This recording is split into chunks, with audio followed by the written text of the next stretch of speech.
You ask Tiger to solve. This deals with linear equations with one unknown. The final result is v equals -1. Let's solve it step by step. Simplify the expression. Expand the parentheses. Multiply the coefficients. Simplify the arithmetic. Group all v terms on the left side of the equation. Subtract 36v from both sides. Group like terms. Simplify the arithmetic.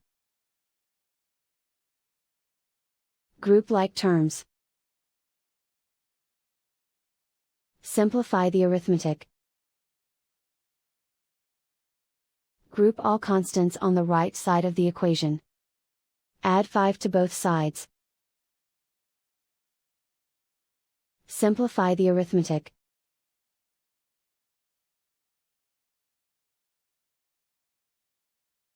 Isolate the v. Divide both sides by -29.